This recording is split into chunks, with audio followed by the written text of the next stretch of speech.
Sobre a proteção de Deus, declaro aberto a presente sessão. Quero aqui cumprimentar todos os nossos colegas deputados, deputadas, as pessoas aqui presentes, também que estão nos assistindo pela TVAU, pelas redes sociais e também os nossos queridos funcionários desta casa, que sempre fazem um trabalho muito belíssimo para nós, deputados. Esta presidência, no uso de suas prerrogativas das atas das últimas sessões, por lidas e aprovadas.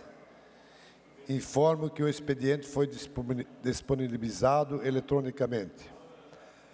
Para breves comunicações, inscrito para falar, o senhor deputado Mário Mota.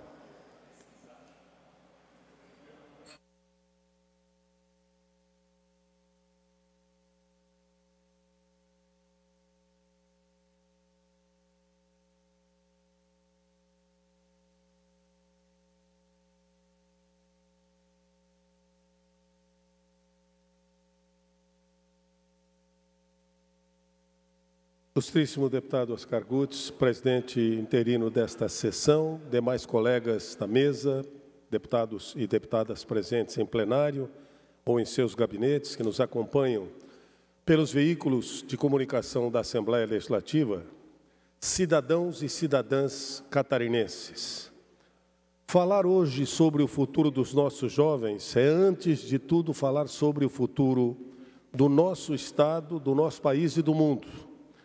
Nós vivemos um tempo em que transformar sonhos em oportunidade deixou de ser um desejo distante, tornou-se uma necessidade preemente. E é com esse propósito que eu trago à tribuna uma das iniciativas mais inspiradoras que temos construído em nosso mandato. O programa denominado Para Mudar de Vida. Um programa que nasceu da convicção de que educação é a ferramenta mais poderosa de transformação social. Estamos avançando de forma decisiva para viabilizar cerca de R$ 2.200.000 em investimentos que permitirão a 120 estudantes da rede estadual de Santa Catarina estudarem em algumas das melhores instituições de ensino da Ásia. Hoje, um dos polos mundiais mais avançados em tecnologia, inovação e conhecimento aplicado. Imaginem o impacto disso, jovens catarinenses vindos de todas as escolas públicas, mergulhando em experiências internacionais, convivendo com novas culturas, novos métodos de ensino e tecnologias que estão moldando o futuro. Esses estudantes voltarão com a mente aberta, o coração cheio de sonhos e, principalmente, com a capacidade de transformar suas comunidades, de trazer para dentro de Santa Catarina o que há de mais moderno e referência no mundo. Durante a recente missão que desenvolvemos na China, contamos com a participação valiosa da professora Jocelete Zaltina da Silveira dos Santos, gerente de ensino médio e profissional da Secretaria de Estado da Educação, que foi fundamental nas articulações e nas discussões estratégicas dessa missão internacional. Trabalhamos justamente para que esse objetivo possa tornar-se realidade. Foram dias intensos de diálogo e aprendizado e de resultados concretos. Entre as principais conquistas, eu destaco as tratativas com a Universidade da província de Henan, no interior da China, e outras instituições parceiras, que culminaram também com outra proposta da implementação de um projeto que denominamos Tom Jobim, na cidade de Trombudo Central. Esta será a primeira do Brasil a aplicar o conceito de parques esponja, uma solução inovadora reconhecida internacionalmente, que atua na prevenção de enchentes e na gestão sustentável das águas. Ou seja, estamos trazendo a Santa Catarina não apenas um projeto ambiental, mas um modelo de desenvolvimento inteligente que une inovação, sustentabilidade e bem-estar para a população. Também tivemos oportunidade de visitar a Universidade de Xinjiang, onde conhecemos experiências de tecnologia agrícola de ponta, experiências que dialogam diretamente com a nossa vocação catarinense para o agro. Esta região da China é a que mais planta milho e, certamente, numa união de esforços, poderia ajudar Santa Catarina a desenvolver ainda mais o que a nossa EPAGRE já faz de muito bom. E, a partir dessas trocas, nós já iniciamos articulações para aproximar centros de pesquisa e inovação de Santa Catarina com essas instituições asiáticas, com o objetivo de impulsionar um agro mais moderno, sustentável e tecnológico do que já fazemos de muito especial no mundo. É importante lembrar, a China, senhores, ao lado dos Estados Unidos, é hoje um dos principais parceiros comerciais de Santa Catarina e do Brasil.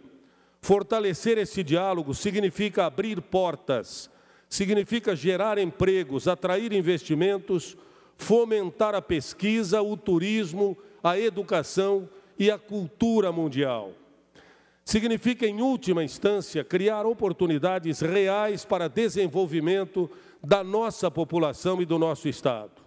Mas, mais do que isso, significa acreditar que os nossos jovens têm o direito de sonhar grande, de olhar para o mundo e saber que há espaço para eles e que o poder público tem o dever de abrir esses caminhos, de apoiar essas transversais e essas travessias.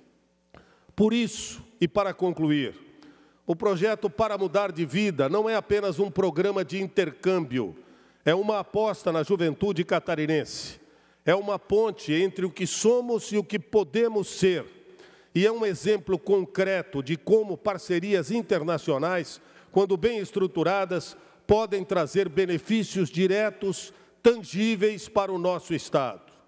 Nosso compromisso, senhoras e senhores, é ir além das palavras, é entregar resultados concretos que transformem desafios em oportunidades, é mostrar que a política pode, sim, ser um instrumento de esperança e de transformação.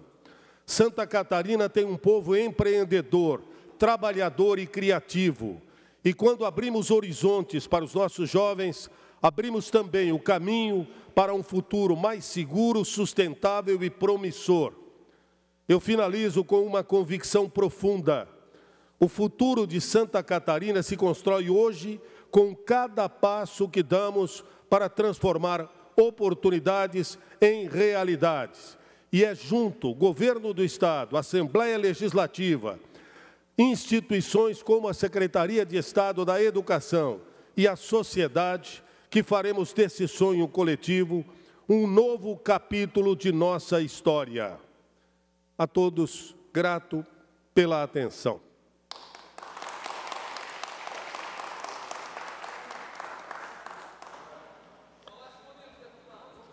Obrigado, deputado Mário Mota.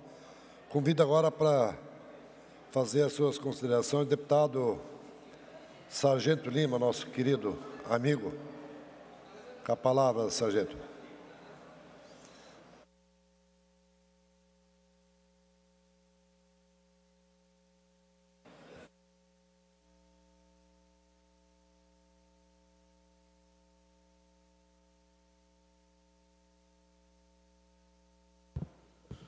Muito boa tarde, presidente de exercício, deputado Oscar Gurtz, demais deputados.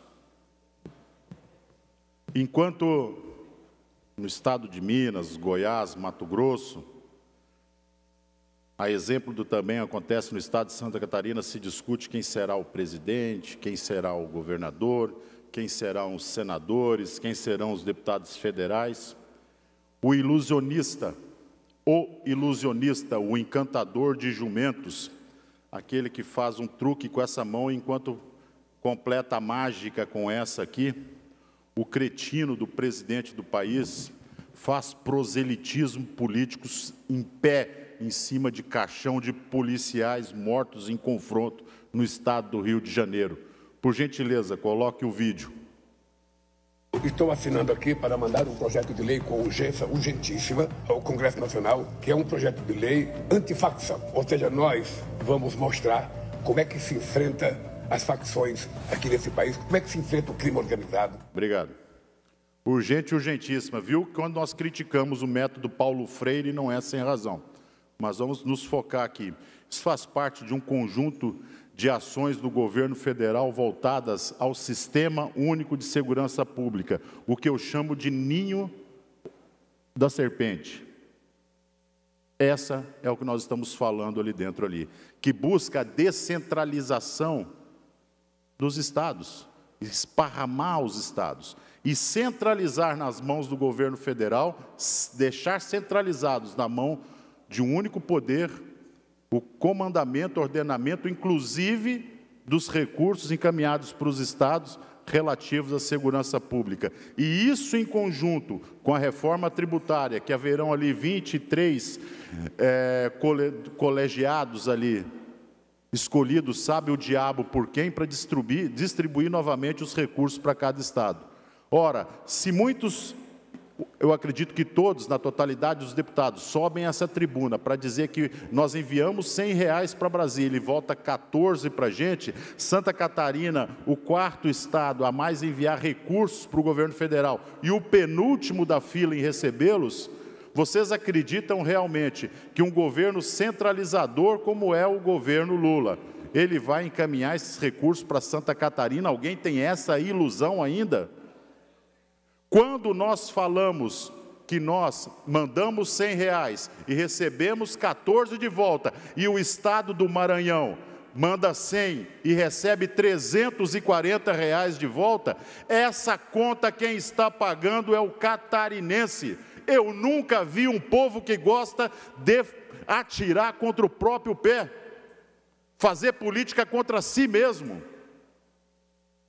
tirando a autonomia dos governos. E amanhã nós podemos ter um governo de centro, amanhã nós podemos ter um governo de esquerda, mais um governo de direita no comandamento do estado de Santa Catarina, porém ele precisa ter dinheiro. Sem dinheiro não se faz nada, com boa vontade não se faz absolutamente nada. E o que me causa mais espanto ainda é a baixa ou nenhuma adesão, não do cidadão comum, que tem mais o que fazer da vida dele, mas dos comandos de polícia militar em todo o território nacional, que não se manifestam contrários a esse projeto do Sistema Único de Segurança Pública. Uma única instituição no Brasil, a única instituição que se manifestou se chama APRASC, Associação de Praças do Estado de Santa Catarina. Por gentileza, a imagem ali. A única que se manifestou formalmente. Estivemos em Brasília semana passada para falar dessa excrescência que é o Sistema Único de Segurança Pública. Obrigado. Nós estamos esperando que todas as associações de praças e oficiais, não só de Santa Catarina, mas de todo o Brasil se manifestem. O dinheiro do catarinense tem que ficar em Santa Catarina. O dinheiro dos municípios tem que ficar nos municípios. Nós não podemos arrastar 8 estados deficitários nas costas. E, além disso, recebemos aqueles que fogem dos estados governados pelo PT no Brasil. Fogem e vêm para cá. Ninguém foge de onde está bom. A pessoa foge porque está ruim. Sou um deputado municipalista. Tenho o prazer e o orgulho de falar que conheço os 295 municípios do estado de Santa Catarina. Em agenda, na semana retrasada, 1.200 quilômetros. Eu não passei, deputado Oscar Gutz, presidente em exercício, em nenhuma cidade que não fosse superavitária em vagas de emprego. Todas as nossas cidades no estado de Santa Catarina estão sobrando vagas de emprego. É punir o Estado que faz o dever de casa. Pouco importa quem esteja na cadeira de governador. É do meu partido, Jorginho Mello é do meu partido, mas amanhã pode não ser ele. Daqui a 12 anos será outro com a mais absoluta certeza. E esse governador ele tem que assumir com a capacidade de arcar com os custos de um Estado. Ele não pode receber uma máquina com dívida, com falência, com sistema previdenciário falido, sem poder reajustar salários de servidores, sem nenhuma esperança para nada. Quando se fala de condições iguais, nós não queremos baixar a régua para ficar igual aos outros estados. Nós queremos que os outros estados da federação levante a régua para ficar como o estado de Santa Catarina. Então, peço a todos que repliquem o nosso recado. Isso vai passar pela Câmara Federal e vai passar pelo Senado Federal. Aquele deputado federal, aquele senador que se posicionar pelo Sistema Único de Segurança Pública, guardem bem minhas palavras, encontrará neste deputado um inimigo feroz, porque o que nós não aguentamos mais é ouvir o especialista em segurança pública que nunca viu um quartel por dentro, nunca viu uma delegacia por dentro, nunca. Nem de binóculo, nem de ônibus passou na porta, e é especialista em segurança pública. É uma irresponsabilidade falar daquilo que não sabe, como se eu amanhã resolvesse ser especialista em educação. Gente, eu nunca dei aula na minha vida. Como que eu vou opinar por isso? É um país de aventureiros, um país de curiosos.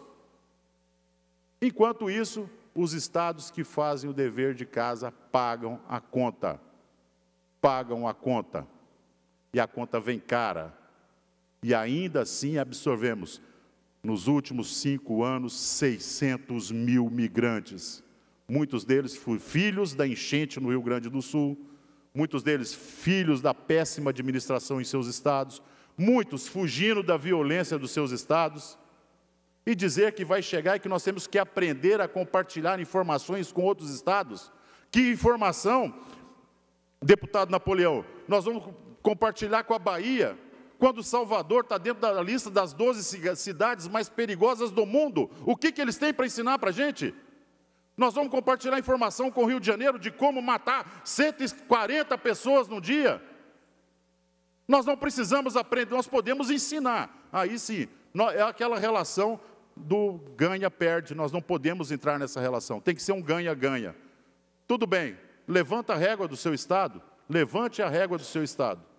Agora, esperar, mais uma vez, que além de todas as contas, a conta da segurança pública fique a cargo do catarinense, é pedir demais, é subestimar a inteligência de qualquer pessoa.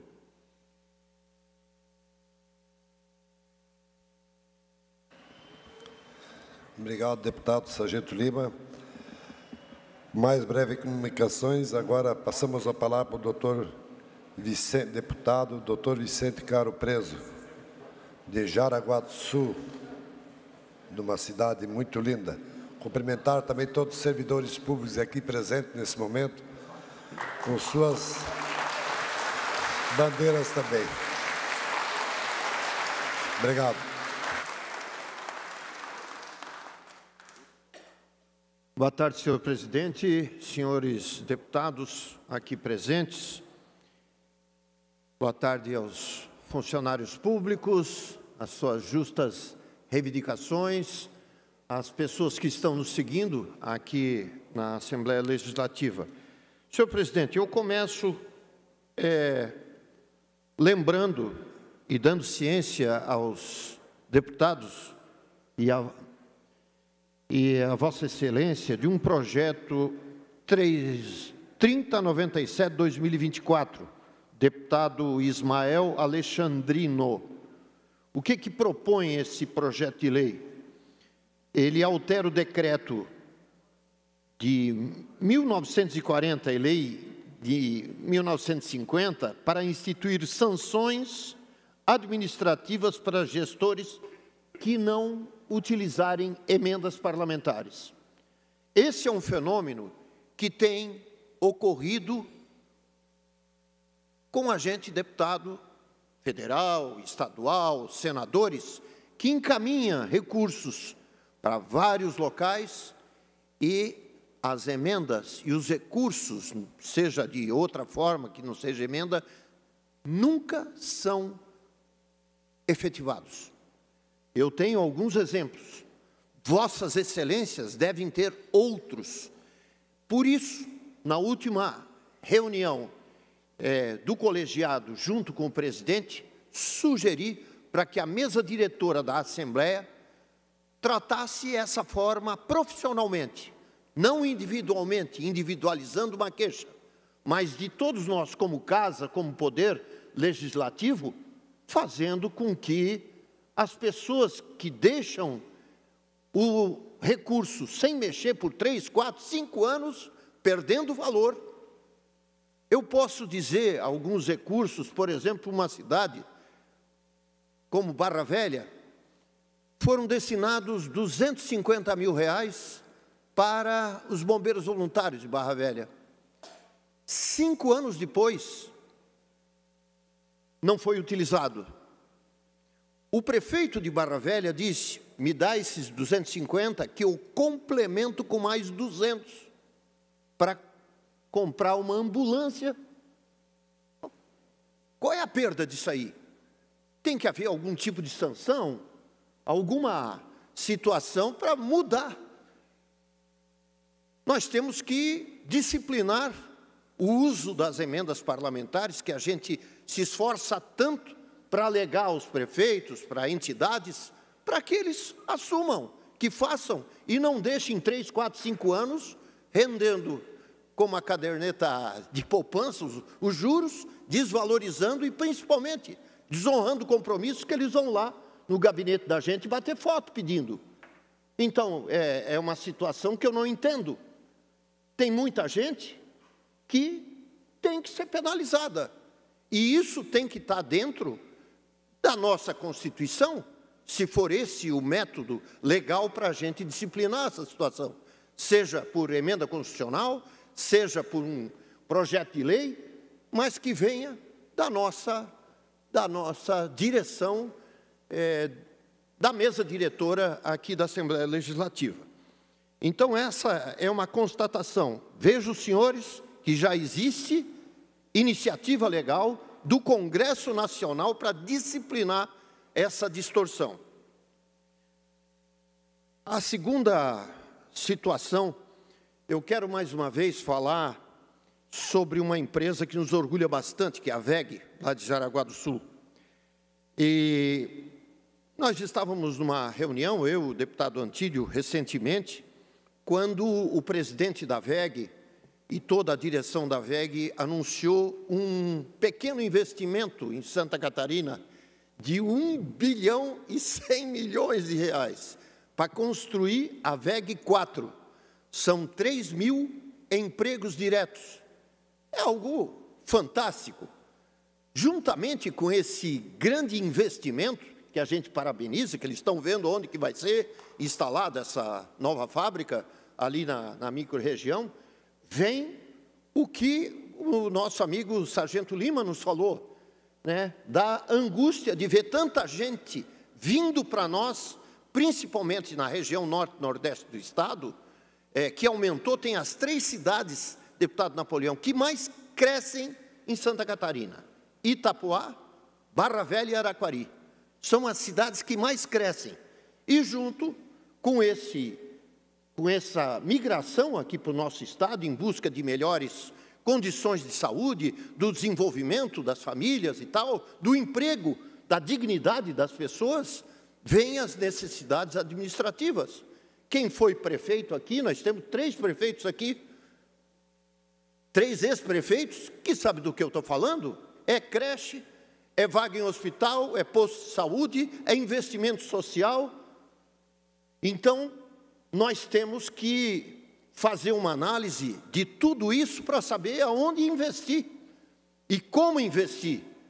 Porque é muito bonito nós falarmos em 8 portos em Santa Catarina. Nenhum estado tem o número de portos, alguns que já existem e outros que estão em andamento, como São Francisco e Itapoá, estão colocando lá investimentos bilionários para fazer escoamento e a recepção de mercadorias que vêm de fora e que são distribuídas aqui dentro e que transferem as nossas economias através da nossa produção.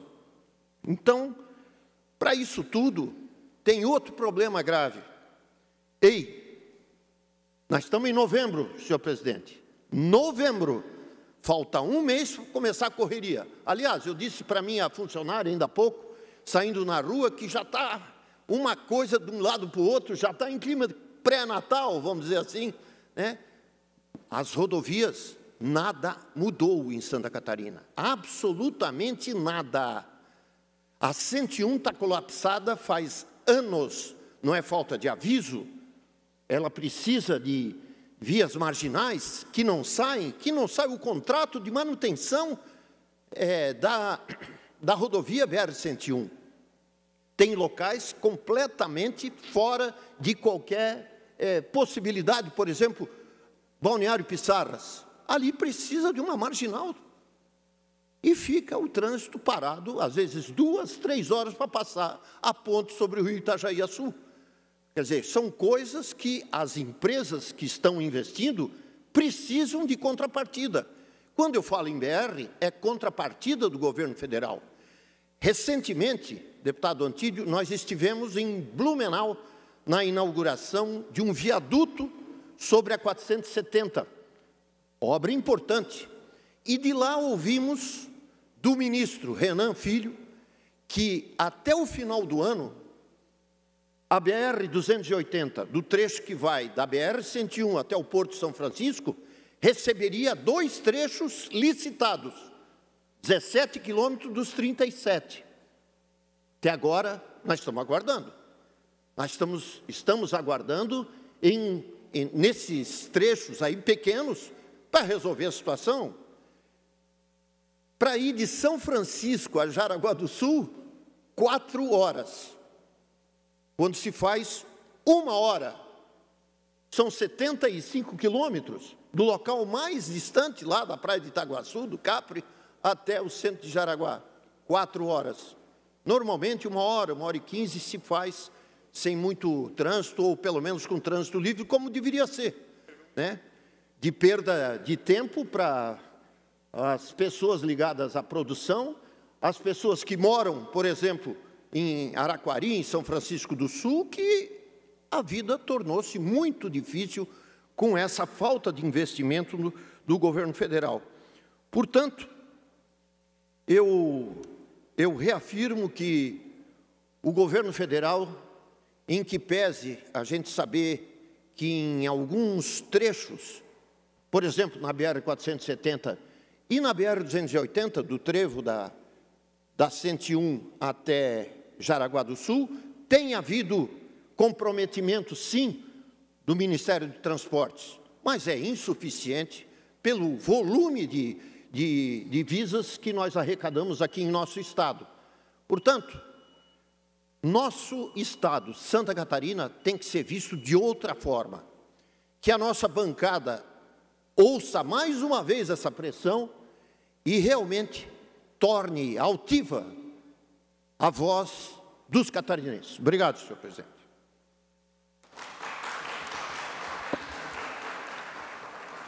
Obrigado, nosso querido deputado Vicente Caro Preso. E agora passamos a palavra para nosso locutor, o nosso querido deputado Napoleão Bernardes. E locutor também, né, deputado?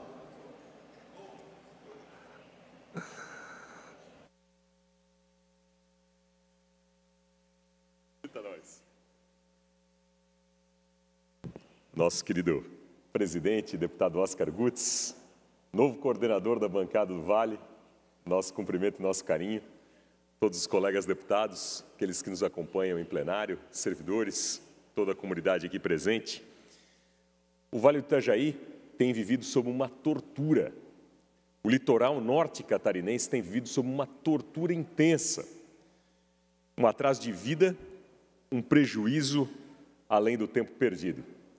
Foi bem relatado aqui pelo deputado Vicente Caro Preso, que nos antecedeu. O Vale do Itajaí vive um drama, o litoral catarinense vive um drama que é de tortura e é de desesperar, que é realmente esse caos vivenciado ao se passar pela BR-101. Quando a BR-101 para, Santa Catarina para, e prejudica o Brasil, dada a importância dessa rodovia. para nós do Vale, para nós do litoral norte catarinense, a prioridade das prioridades é, de fato, a solução e a virada de página desse drama. Porque muitas vezes o que a pessoa quer, depois de um dia inteiro de trabalho, é simplesmente poder chegar em casa, dar um abraço e um beijo no filho, encontrar o filho acordado antes de dormir, poder dar uma boa noite. E tem milhares de catarinenses que não sabem se vão conseguir, porque ficam presos naquele inferno, daquela tortura que é aquela rodovia. Na última semana, a Assembleia Legislativa como um todo, dentro do programa Assembleia Itinerante, esteve lá na nossa região e todos puderam testemunhar o perrengue, o prejuízo, o atraso de vida, o terror que é ficar preso naquele trânsito infernal sem ter a mínima noção da hora que vai chegar em casa. Esse exemplo foi muito importante. E os números que foram apresentados na Assembleia Itinerante, os números relacionados à BR-101 são muito expressivos. Olha o caos e o absurdo. A matemática, as estatísticas comprovam aquilo que o catarinense vive na pele. Em relação ao número de mortes, o trecho norte do litoral norte da BR-101 tem 500% a mais de mortes do que a média das rodovias federais. Se comparar a média das rodovias federais no Brasil, pegar só aquele trecho do litoral norte catarinense da BR-101, 500% de mortes a mais. E em relação ao número de acidentes, nessa comparação, 1.150% a mais. Pega a média das rodovias federais brasileiras, compara com o trecho do litoral norte catarinense da 101, 1.150% a mais a estatística do número de acidentes. Será que Santa Catarina merece isso? Será que o Vale do Itajaí merece isso? A solução definitiva está na BR-102, num contorno viário, num corredor litorâneo que possa fazer essa interligação entre a região norte e a região sul de Santa Catarina. O grande exemplo é o contorno viário da Grande Florianópolis. Foram 10 anos de obra, mas hoje está lá a solução e tem levado uma diferença na qualidade de vida das pessoas, menos prejuízo na economia, as pessoas podendo chegar mais rápido ao seu destino e tendo uma previsão. Então, exatamente o que se pretende em relação à chamada Via Mar, a BR-102, esse corredor litorâneo, esse contorno viário do litoral catarinense, é trazer o que se fez em relação ao contorno viário da Grande Florianópolis para a nossa região. As estimativas e os indicadores apuram que haverá 60% menos acidentes, 60% menos pessoas feridas e 40% menos mortes. E, comparado com o que aconteceu em relação ao contorno viário da Grande Florianópolis, a média de velocidade vai aumentar, a distância acaba encurtando o tempo de chegar em casa. Portanto, o prejuízo é bilionário, é o fim da picada. E aí, bem disse o deputado Vicente, as obras emergenciais são fundamentais. É preciso pensar na solução definitiva e fazer acontecer a solução definitiva. O Estado de Santa Catarina já contratou os projetos de engenharia, estão em execução os projetos de engenharia para esse corredor litorâneo, que é a solução de longo prazo, que é a solução definitiva. Mas há o tempo de obra, há o tempo de projeto e Santa Catarina não pode mais esperar. Portanto, essas obras emergenciais são urgentes, são para ontem e é preciso virar essa página. O deputado Vicente trouxe exemplos importantes disso. E eu destaco uma ação do governo do Estado, uma ação importante que está em execução e é muito inteligente, que é exatamente a ligação, a melhoria às alças de acesso da rodovia Antônio Raio até a BR-101, que melhora o trânsito na saída de Itajaí e em toda a região de Brusque. Uma obra que está, inclusive, em ritmo avançado, uma obra importante, faz essa interligação, tem as alças de acesso. Um dos pontos mais estrangulados e mais congestionados da 101 é exatamente nessa região, da região de Brusque, na altura de Itajaí, para fazer a ligação à BR-101. E eu quero apresentar aqui uma indicação e uma necessidade para o governo do Estado, que assim que finalizar a execução dessas alças de acesso da Antônio Raio na ligação com a BR-101, que o Estado priorize esse mesmo projeto e essa mesma iniciativa para a região da rodovia Jorge Lacerda, que faz a ligação da região de Blumenau, Gaspar, Ilhota, até chegar na altura de Itajaí pela BR-101. Porque um dos pontos mais críticos e congestionados hoje está ali entre Antônio Raio a região de Brusque e a 101. Essa solução é necessária e está em andamento, uma ação importante. Finalizada essa ação, que o Estado priorize também a região de Blumenau, Gaspar e Ilhota, fazendo essa interligação, porque também é um dos trechos mais críticos e um dos trechos mais necessários.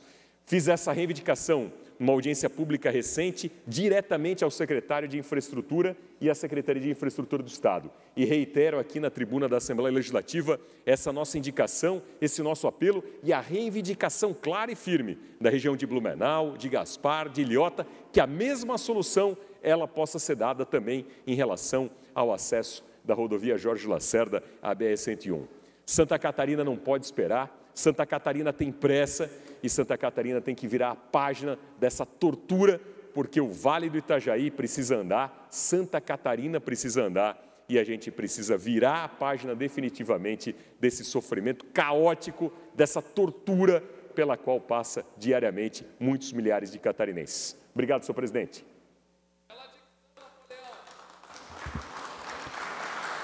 Obrigado, deputado Napoleão. Deputado Lunelli, vamos fazer um negócio, nós dois? Que já deu 15 horas. Você poderia falar no horário do partido, de repente?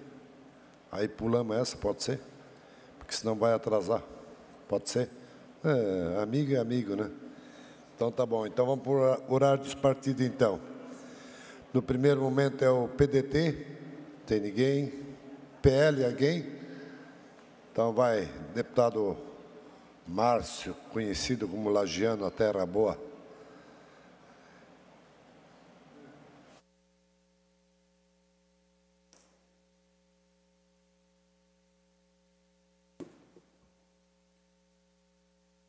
Boa tarde a todos. Primeiro, cumprimentar o presidente em exercício, o deputado Oscar Gutz. Feliz de vê-lo na presidência, representando aí o Alto Vale.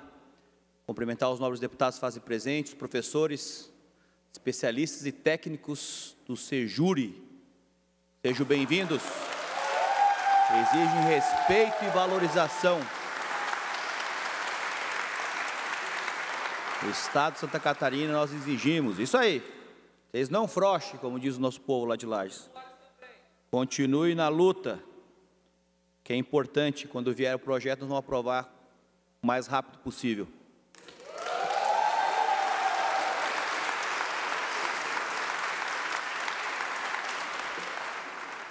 Pois bem, então o que me vem à tribuna, presidente, é uma fala que eu fiz na itinerante lá em Balneário Camboriú. A Câmara de Vereadores de São Lourenço do Oeste, eles aprovaram uma indicação dos 9 vereadores, 2 vereadores votaram contra, 7 vereadores votaram a favor.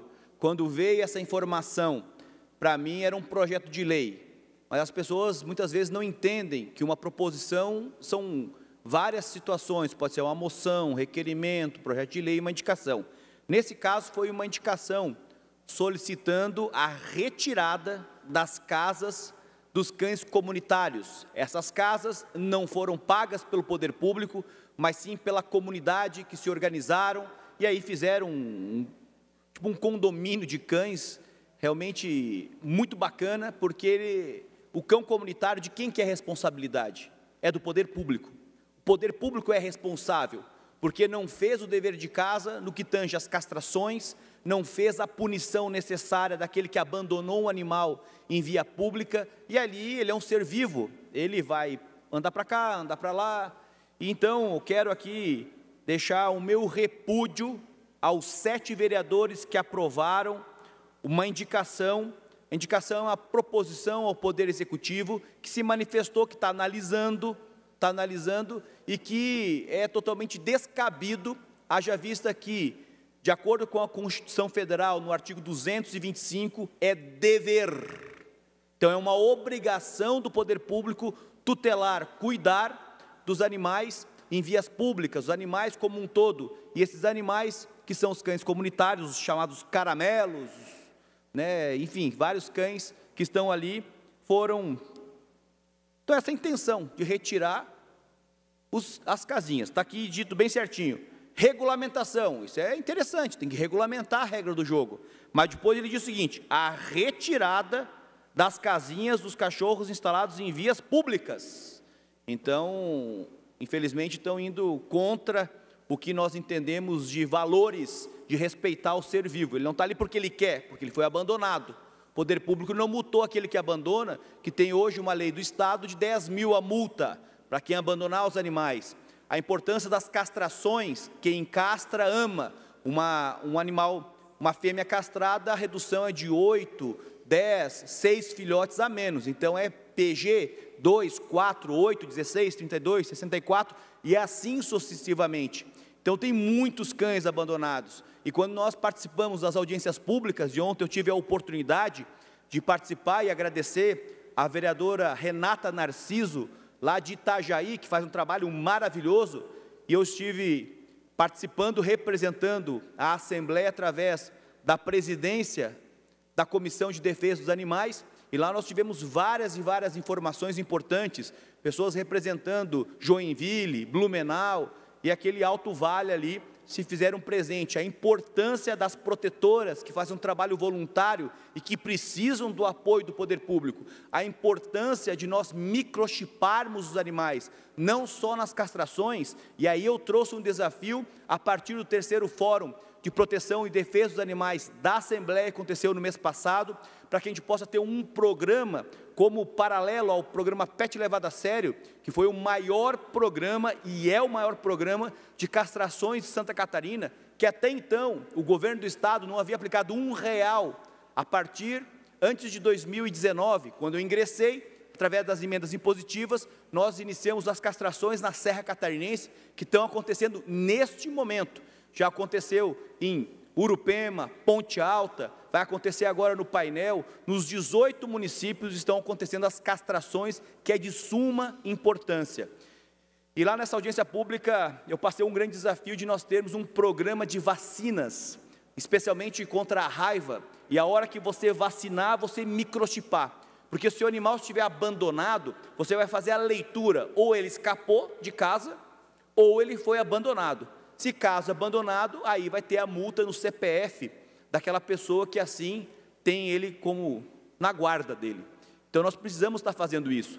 Em vários municípios já está tendo programas de microchipagem, a exemplo de Joinville. Então lá estava uma representante da cidade e passou várias e várias ações importantes que estão acontecendo. Então nós precisamos microchipar todos os animais para que a gente possa fazer um rastreamento e não só microchipar, mas ter também o aparelho para poder fazer a leitura do microchip, porque muitos municípios fazem a castração, microchipam, mas e aí, tem o leitor? Não, nós não temos o leitor, e o leitor é importantíssimo para que a gente possa fazer esse tipo de ação. Então, fica aqui, nessa minha fala, a importância da proteção, mas a proteção até então não era discutida, a proteção animal era apenas, como nos desenhos. Tem um desenho que chega uns gatinhos molhados saindo de um saco plástico, porque eles foram jogados num rio e ali morreram, chegando em São Pedro, para poder ingressar nas portas do céu. E aí acontece dessa maneira. Então as pessoas abandonavam, vou tirar uma primeira cria, depois jogavam para um canto, jogavam nas estradas, que quando o animal está abandonado, ele é bobo, o animal vai para um lado, vai para o outro, e já aquele que está ali já adaptado, ele é mais esperto, mais inteligente.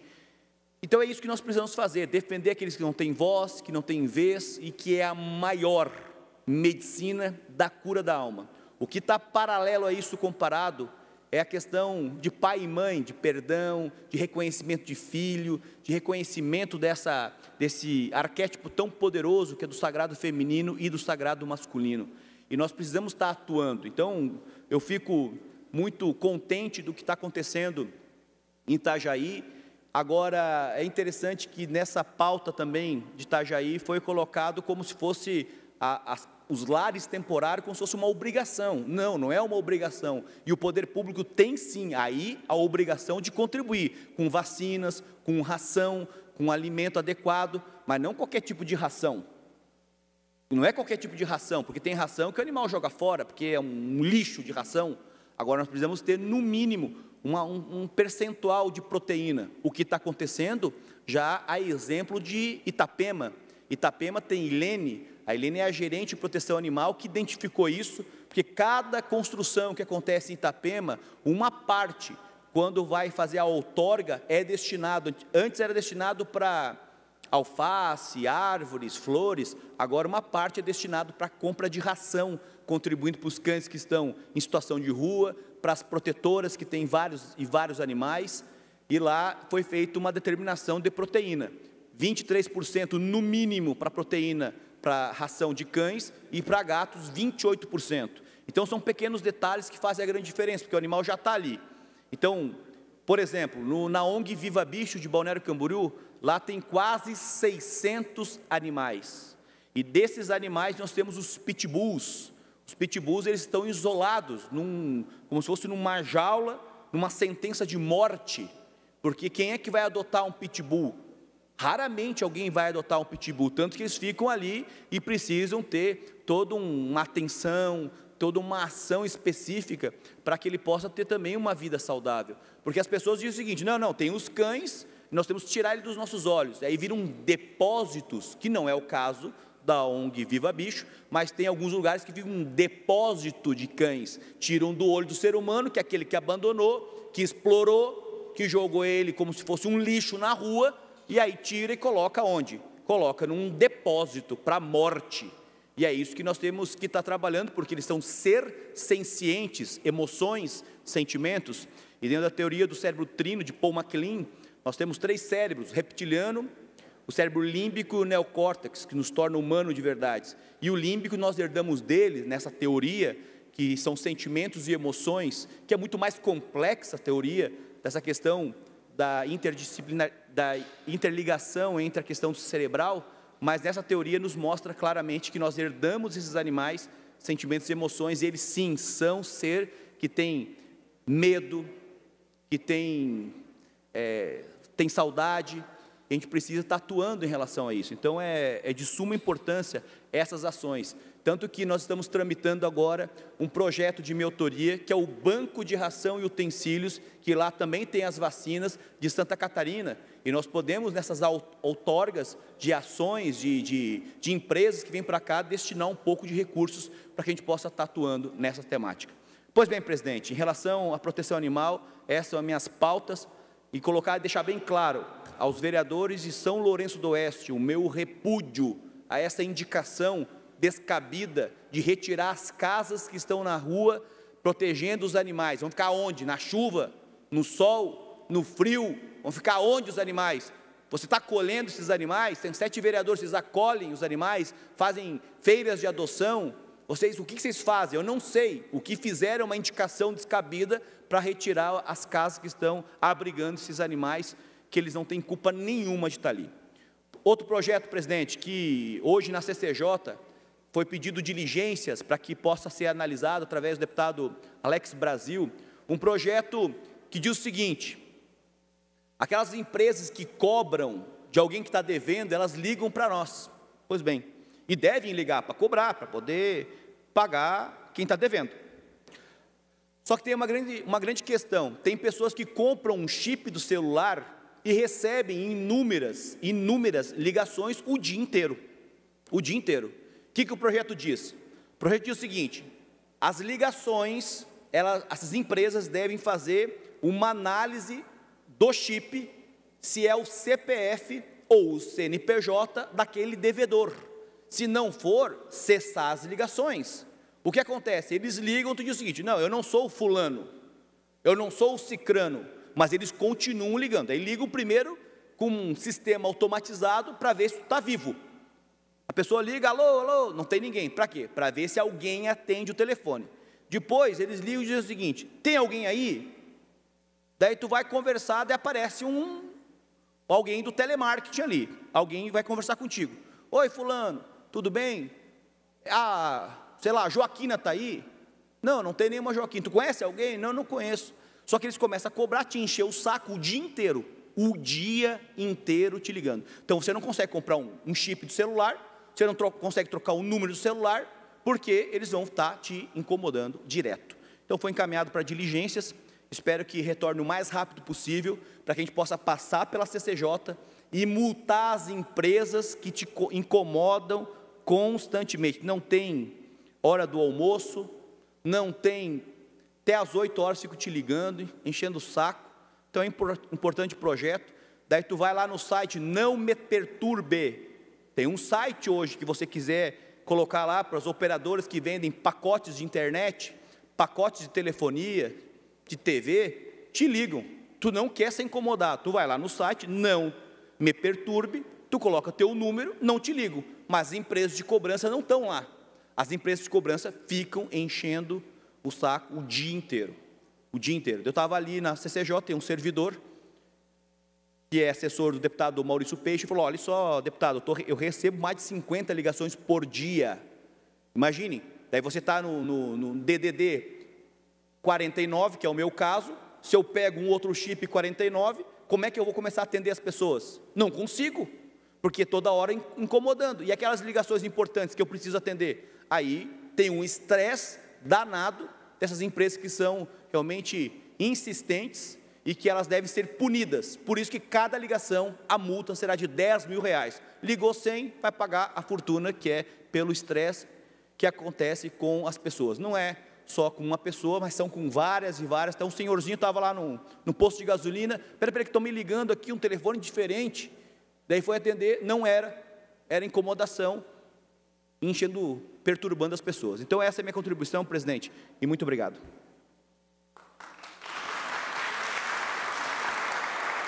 Obrigado, deputado Márcio.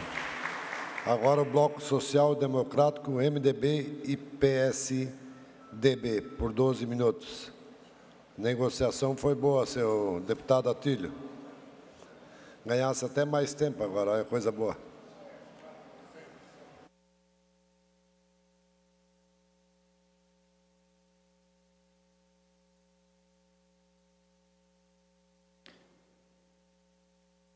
Senhor presidente Oscar Gutz, que preside hoje a nossa sessão, as pessoas que nos visitam aqui da Sejure, sejam todos bem-vindos.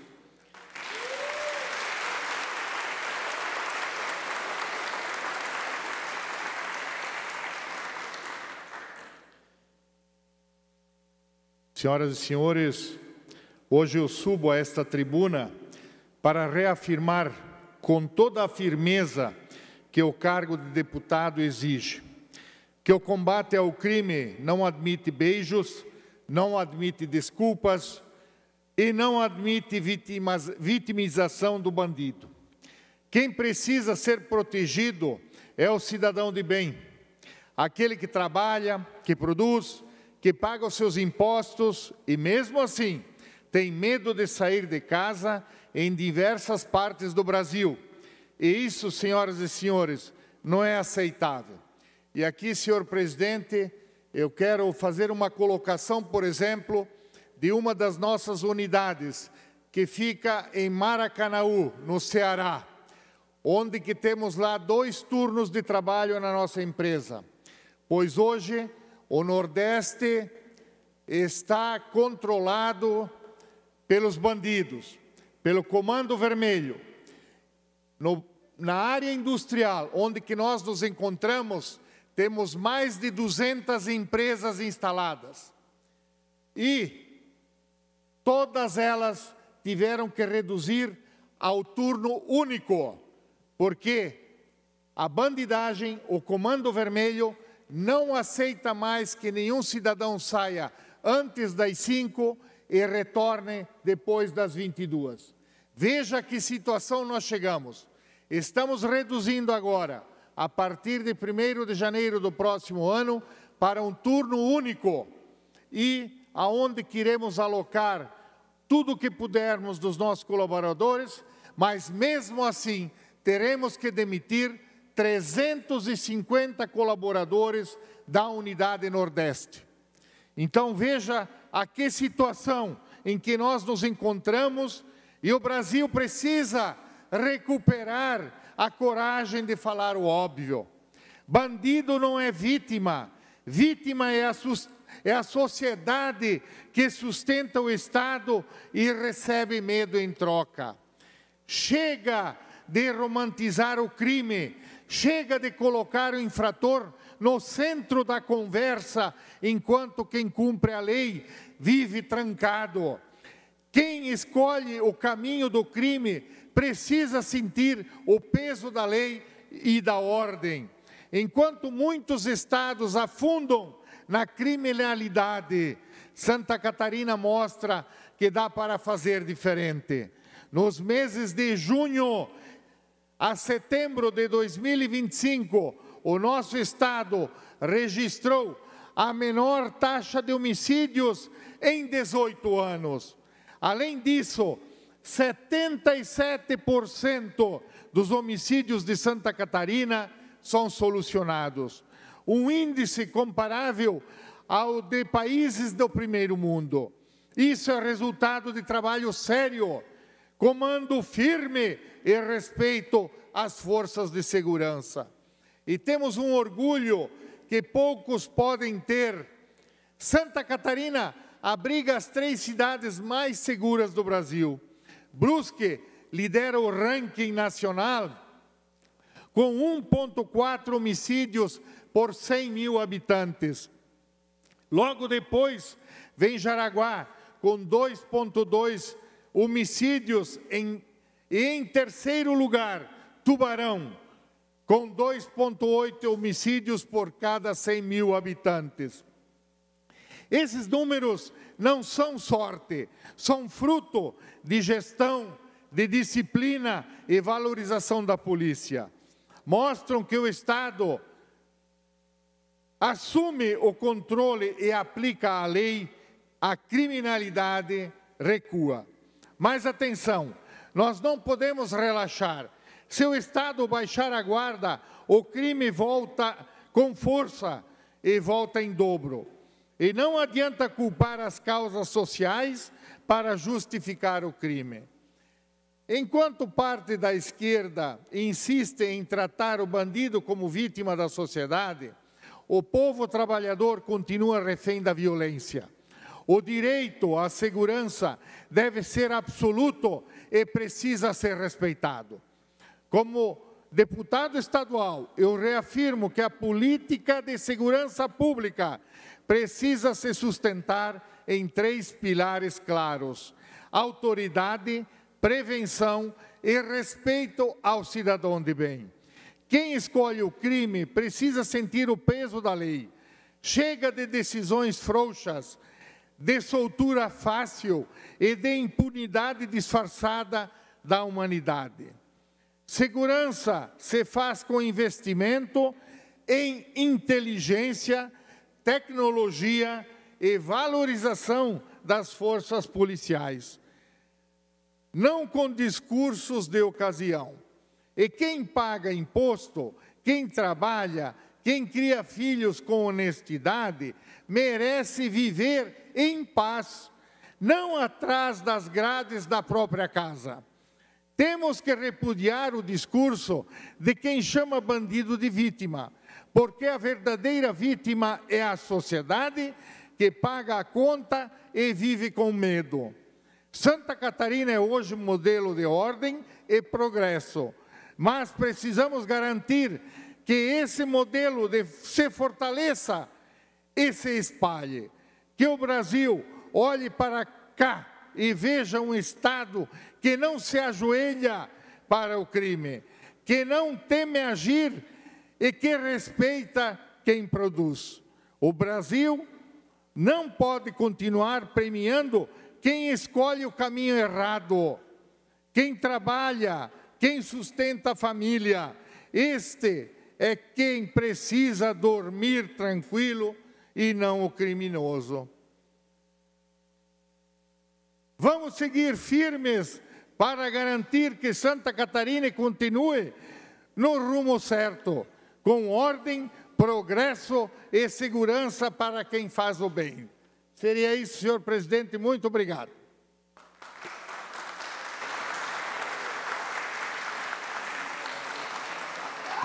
Obrigado. Obrigado, deputado. Agora, o horário destinado aos partidos, Bloco União, PSD e PRD. Não havendo, passo para o Bloco Democracia, Inclusão Social e Igualdade, PT e PSOL.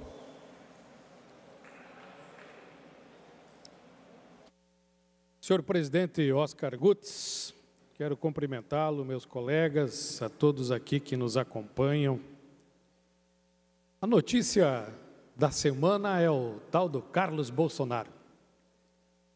O homem carioca, mora no Rio de Janeiro, vereador por 7 mandatos.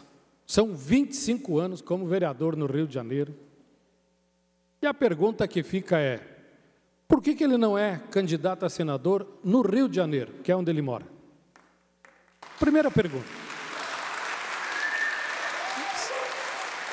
Se ele é um cabra tão bom assim no estado dele, por que ele não é candidato no estado dele? Mas bem, o homem quer ser candidato em Santa Catarina e as lideranças da direita estão tendo que engolir a candidatura dele. Mas por que ele não é candidato no Rio Grande do Sul? O Rio Grande do Sul tem suas lideranças, não querem ninguém de fora. Por que ele é candidato no Paraná? Porque o Paraná tem suas lideranças, tem seus líderes de direita, esquerda, centro. Não querem que o cara de fora, um forasteiro, venha ser candidato no seu estado. Mas aí, a goela abaixo, a direita está tendo que engolir o cara em Santa Catarina por um projeto puramente de uma família, que quer pôr a ex-primeira-dama candidata a senadora por Brasília, um dos 0 candidato em São Paulo, outros 2 zeros candidatos aqui por Santa Catarina, uma senadora e uma federal. Curralzinho de uma família, de um projeto político de uma só família. Se um dos filhos do Lula quisesse ser candidato em Santa Catarina, eu seria um que diria não, vai lá para o teu estado, que aqui tem as suas lideranças, se tu é bom vai ser candidato no teu estado. Por que o governador não está fazendo isso com o filho do ex-presidente? Por que o governador, alguns dias atrás, numa reunião dos governadores do Sul, cometeu a gafe de dizer, vamos passar um muro aqui, e o Sul é meu país e é só nós contra o resto. Mas aí agora está importando um cabra de um outro estado aqui para Santa Catarina. E vocês sabem o tamanho do prejuízo disso? Vamos fazer uma conta simples. Pela redistribuição populacional, Santa Catarina deveria ter 4 deputados federais a mais. Para quem que nós estamos perdendo deputados federais? Para o Rio de Janeiro. O Rio de Janeiro tem deputados a mais. Nós temos deputados a menos. Sabe o que isso significa? Pega uma média de 50 milhões de emenda por ano, são 4 deputados, 200 milhões, mais as emendas de bancada, são em torno de 300 milhões por ano. Vezes 4 anos, nós já estamos falando de 1 bi a mais. Nós temos 3 vagas para senador. Infelizmente, um é carioca. Que no mandato passado, na eleição passada, talvez vocês lembrem, ninguém conhecia. O ex-presidente disse, eu quero aquele menino do Ministério da Pesca, que ninguém sabia que existia, e vocês vão ter que engolir ele. Que não conhece 20 cidades de Santa Catarina, não sabe onde ficam os hospitais regionais, tiveram que engolir. Agora vem um outro caboclo, que ninguém conhece também, que não conhece o Estado. Se pedir quais são as rodovias estaduais e federais, não sabe dizer. Quais são os problemas das fronteiras, não sabe dizer. Quais os hospitais regionais mais sobrecarregados, não sabe dizer. E aí, nós vamos oferecer de 3 a 2ª vaga de Senado também para o Rio de Janeiro. Eu quero parabenizar algumas lideranças de direita que estão começando a se manifestar, a Fiesc se manifestou, a ND também se manifestou, tem pré-candidato a governador de direita se manifestando, e agora tem alguns deputados do PL também já se manifestando, cobrando que se honre os compromissos que foram assumidos a 4 paredes e que agora não é cumprido fora das paredes, para que os compromissos sejam honrados e as lideranças valorizadas. Ou seja, nós estamos perdendo mais de 1 bilhão nessa brincadeira de emendas parlamentares que poderiam ser investidas em obras aqui em Santa Catarina e que esse dinheiro está sendo investido lá no Rio de Janeiro, em que nós poderíamos estar ensinando muita coisa para o Rio de Janeiro sobre gestão pública e não eles sendo exemplo para nós e trazendo lideranças para cá. Então, o debate que está sendo feito é justamente do que está virando Santa Catarina. Tem ou não tem lideranças da direita em Santa Catarina? Se valoriza ou não se valoriza as lideranças de direita aqui em Santa Catarina? E qual é o motivo de aqui nós virar um curralzinho de interesses de uma mesma família que só quer se apropriar do setor público, só quer fazer carreira dentro da política, comprar mais de 107 imóveis, 52 em dinheiro vivo, sem dizer de onde veio, e assim tentar se perpetuar familiarmente no poder. Acho que a direita nessa briga agora está tentando lavar a roupa suja fora de casa, expondo um pouco as suas feridas, mas também, quem sabe, corrija alguns dos seus erros e valorize mais as verdadeiras lideranças que Santa Catarina tem. Obrigado, presidente.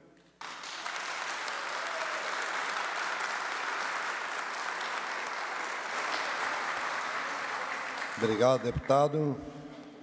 Ainda pelo horário destinado aos partidos, agora o bloco Podemos, Republicanos e Novo. Não havendo ninguém, o bloco do PP. Não havendo ninguém, suspendo a sessão neste momento por solicitação do deputado Adilson Girardi para a manifestação do prefeito do município de Petrolândia, Rodrigo de Souza, para divulgar e convidar para a quarta Agrofest, que acontecerá nos dias 7, 8 e 9 de novembro, acompanhado da realeza Rainha Yasmin de Souza Queires. Passo a palavra ao prefeito de Petrolândia, nosso amigo Rodrigo. Então, muito boa tarde a todos, em especial ao presidente, deputado Oscar Gutz, lá da nossa região do Alto Vale. Deputado e a todos os presentes hoje, a gente está aqui simplesmente para dizer que, além do nosso município recentemente ter ganhado a 4ª colocação da maior renda per capita do Brasil e a primeira de Santa Catarina, dizer que parte disso, mais de 80% da nossa arrecadação, provém também da agricultura.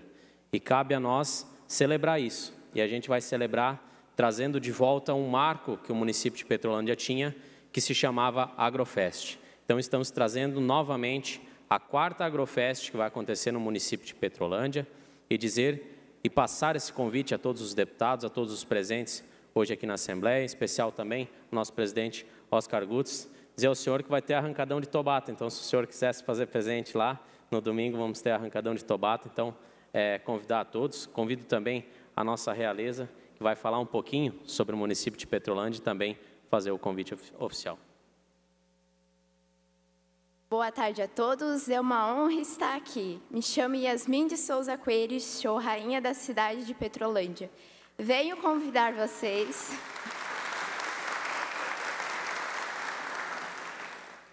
Venho convidar vocês para a nossa 4ª Agrofest, que acontecerá no dia 7, 8 e 9 de novembro. Venham prestigiar a nossa festa. Obrigada.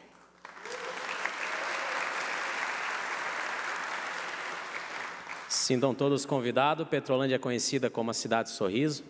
Dizer que serão todos muito acolhidos e para aproveitar a 4ª Agrofest que veio para ficar. Muito boa tarde, obrigado a todos. Obrigado, prefeito. E com certeza, pedir para a população participar, todos que estão nos assistindo nas redes sociais também, na TV, porque realmente é uma festa muito bonita e muito linda, e parabéns para vocês. Quero aqui também agradecer a todos os servidores, especialmente os técnicos da Sejure, que também estão...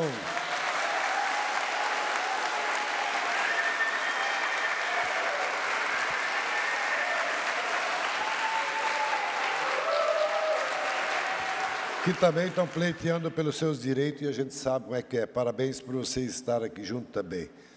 Mantendo suspensa agora a sessão para a ordem do dia, que será às 16 horas. Obrigado.